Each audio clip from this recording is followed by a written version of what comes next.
Welcome students to video 3.3 on schedules of reinforcement. This corresponds to your book sections or section 5.6 rather. So last lesson we learned that reinforcement is a way to increase behavior. But there are different kinds of ways that you can provide reinforcement, and that will have an effect on how long the learning lasts and how quickly that animal or person will learn whatever behavior you want them to. And so there are two kinds of reinforcement. There's the partial reinforcement effect and continuous reinforcement. Partial reinforcement is not reinforcing every single one, but reinforcing after a certain time has passed or after a certain number of correct responses. So the partial reinforcement effect says that responses that are reinforced after some number or some time passes will be more hesitant to extinction, or more resistant to extinction rather. It'll be harder to extinguish that behavior if you don't reinforce every single correct response, as opposed to continuous reinforcement, where every single correct response is reinforced. With continuous reinforcement, the animal or person will learn whatever behavior you want very quickly because it's being reinforced immediately, but it's also very, very susceptible to extinction, because as soon as you stop reinforcing it, it learns very quickly that I'm not getting reinforced for this anymore, I might as well just stop. As opposed to partial reinforcement, where it takes a few responses for the person or animal to realize that it hasn't been reinforced anymore. So let's say that a parent wanted to get their child to do the dishes after dinner every night.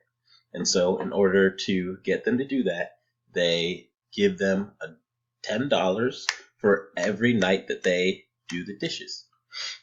Every single time. And so that child will learn very quickly that, oh, I do dishes, I get money. I do dishes, I get money. I do dishes, I get money. And so that child will learn very quickly that I should do the dishes.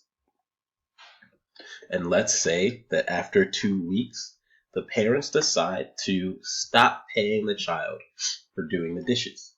It'll learn very quickly that I'm not getting paid anymore, so it's very likely that after 2 or 3 days, the child will stop doing the dishes because it's not being reinforced anymore. As opposed to a child on a partial reinforcement schedule, let's say they get paid for 7 days of doing the dishes. They get paid $10, $20 for 7 days of doing the dishes.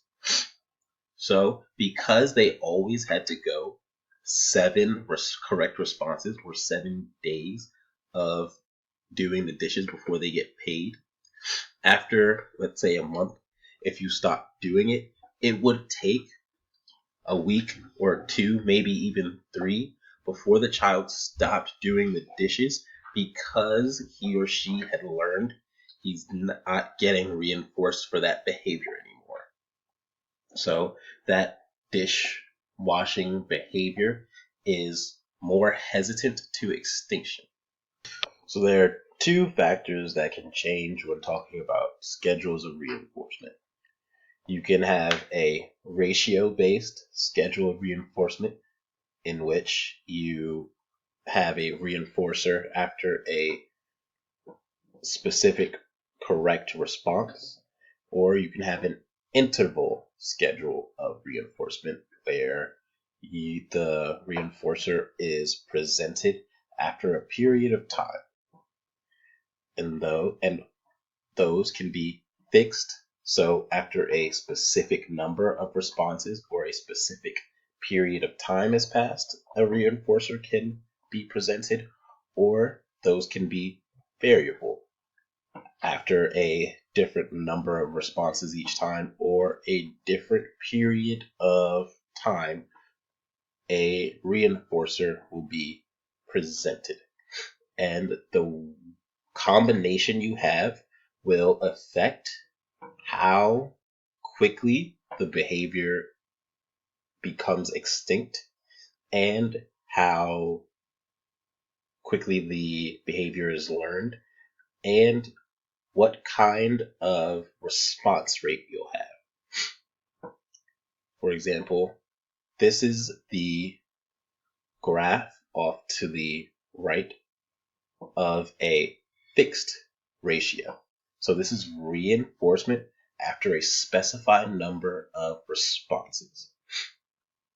And so as you can see here, this is the response rate graph you can expect if you are trying to train an animal to do something on a fixed ratio schedule of reinforcement. And so it's shaped like this because the animal learns that after a certain number of responses, they will get their reinforcer.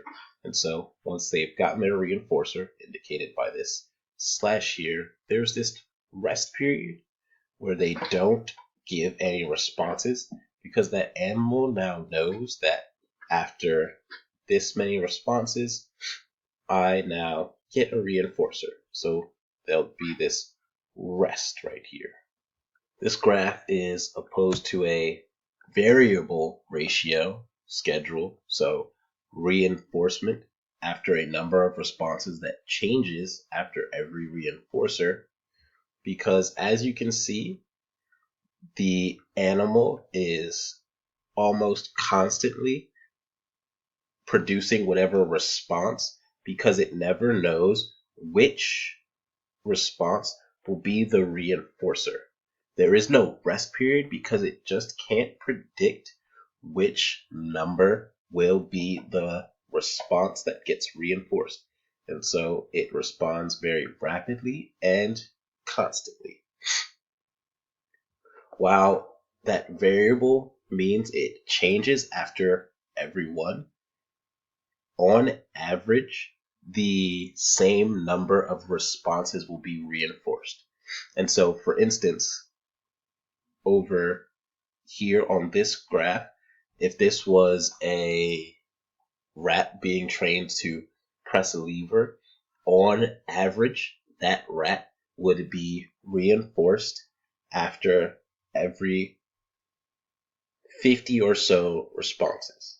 And so sometimes it would only have to wait 10 responses before it was reinforced. But then to keep that average, it would have to wait for the next reinforcer 40 responses. So while the number of responses in between reinforcers change, on average, the same number of responses will be reinforced. Now we'll cover the interval schedules of reinforcement, starting with the fixed interval. This is reinforcement after a set period of time has passed. And so, as you can see, what happens to the response graph is that you get what's called this scalloping effect, where it curves down and then peaks right around the time when you're supposed to get that reinforcer. So this happens because the animal learns that no matter how often it responds, that reinforcer is going to come at that exact same interval of time has passed. And so when it gets close to that interval time, right here, it'll start responding faster and faster and faster and faster and faster until that reinforcer comes, and then it will slack off again. And then the interval gets close to being over again, and it'll pick up again until the reinforcer. This is because the animal has learned that no matter how fast it does whatever behavior it's supposed to do, it's going to come at that exact same interval of time every single time. And so once that reinforcer has come here, it'll slack off until it remembers or it figures that the reinforcement interval is almost over, and it picks all the way back up again until it's reinforced and goes over and over and over again. Again, that's called a scalloping effect because of how that response rate curves around the reinforcement periods. So the last schedule of reinforcement that you're responsible for is the variable interval. And so that is reinforcement after a period of time that changes after every correct reinforcer is given. And so just the way that the variable ratio changed every time but remained the same on average, reinforcement on the variable interval will be provided after the same amount of time on average. So let's say that on average, the responses are reinforced after 5 minutes. That means that sometimes that animal only has to wait 1 minute before it gives a correct response and is reinforced. Sometimes it'll have to go 9 minutes to give a correct response and is reinforced. But on average, the same amount of time is passing. And as you see, that has this effect on the rate of responding. And so it is generally very steady because, again, the animal or person can't tell when that reinforcement is coming. And so it's also not response based. And so while it is a steady and consistent, it doesn't have that sharp peak or sharp rise that we saw from the ratio schedules, because the animal learns that it's not based on the amount of responses, it's based on the amount of time that passes. All right, and so what I'd like you to do in your notes is come up with 2 examples of reinforcers for each of these schedules of reinforcement. And so when you come into class, you should have 2 examples from the real world for each of these schedules of reinforcement. All right, I'll see you in class.